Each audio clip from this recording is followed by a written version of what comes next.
The 2019 Northern British Columbia homicides were a spree killing that took place on the Alaska Highway and Stewart-Cashier Highway in the Canadian province of British Columbia between July 14, 2019.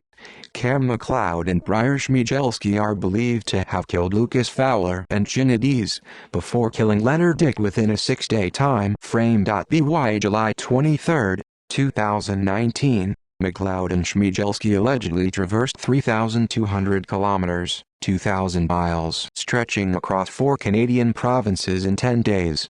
A Canada-wide manhunt for the suspects was initiated by the Royal Canadian Mounted Police (RCMP).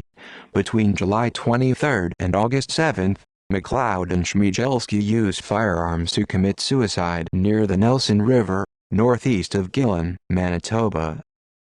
Details: shootings. Australian citizen Lucas Fowler and his girlfriend, American citizen Gina Dees, were taking a 3-week trip around Canada. On July 14, 2019, their 1986 Chevrolet van broke down along the Alaska Highway, 20 kilometers, 12 miles south of Liard Hot Springs. At approximately 3:20 p.m. PST, Curtis Broughton, a mechanic, along with his wife Sandra, had stopped to check on the couple. Broughton explained, "They seemed like they kind of had it under control. It was mechanical issues with the van. They were having a picnic waiting for the van to unflood, I guess, and try to start it again." Broughton was assured that the couple knew what they were doing, and saw them happy and smiling before leaving them shortly after. At approximately 7 a.m. on July 15, the bodies of Fowler and Dees were discovered by Trevor Pierre, a highway worker. Both victims were found in a ditch close to their van, with their bodies having visible gunshot wounds and lying 5 feet, 1.5 meters apart from one another. Both were lying north, with their heads facing west.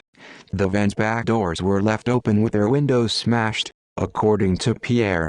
On July 19, a burnt-out pickup truck was discovered south of the Stikine River Bridge on Highway 37.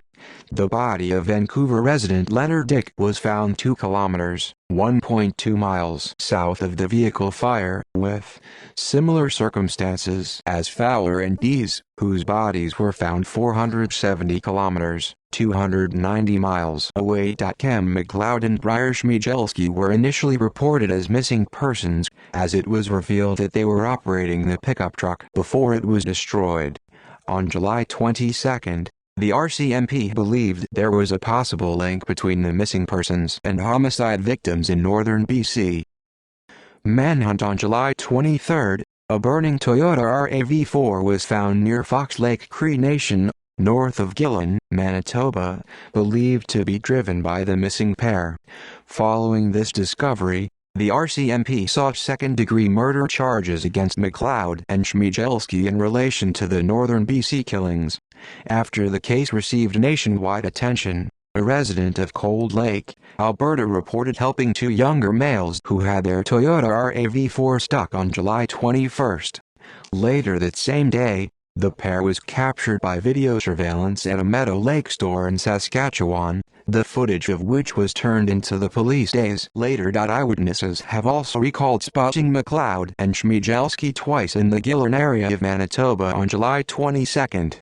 On the same day, McLeod and Schmiegelski were stopped for a routine alcohol check by Totisqueyak Cree Nation band constables in Split Lake, Manitoba. The pair was eventually released, marking the interaction with band constables as the last confirmed sighting of the suspects, as of July 22. By July 24, the RCMP deployed the Emergency Response Team, Crisis Negotiation Team, Air Services and Canine units to Gillen and its surrounding area. A checkpoint was set up at the intersection of Provincial Roads 280 and 290, with heavily armed officers canvassing the area. The RCMP acknowledged the inhospitable environment with dense forests, swampy terrain, and wild animals. After almost a week of unsuccessful search attempts for the murder suspects in Gillen, The RCMP received a new tip on July 28.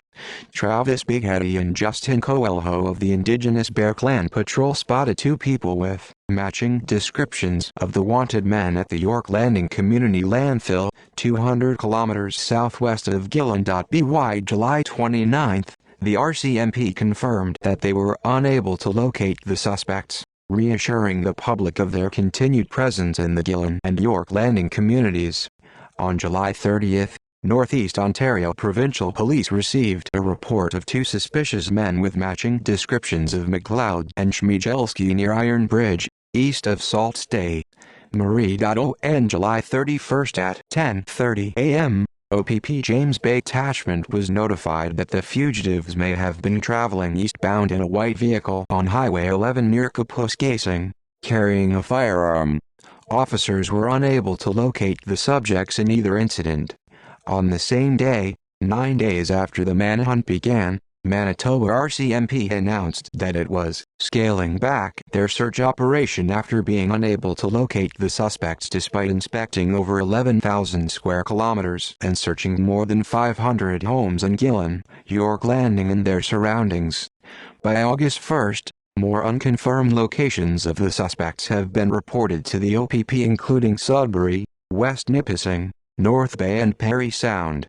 A breakthrough came on August 2 when Gillon-based tour guide Clint Sawchuk reported to the RCMP that he saw a blue sleeping bag at the edge of the Nelson River near where it entered Hudson Bay.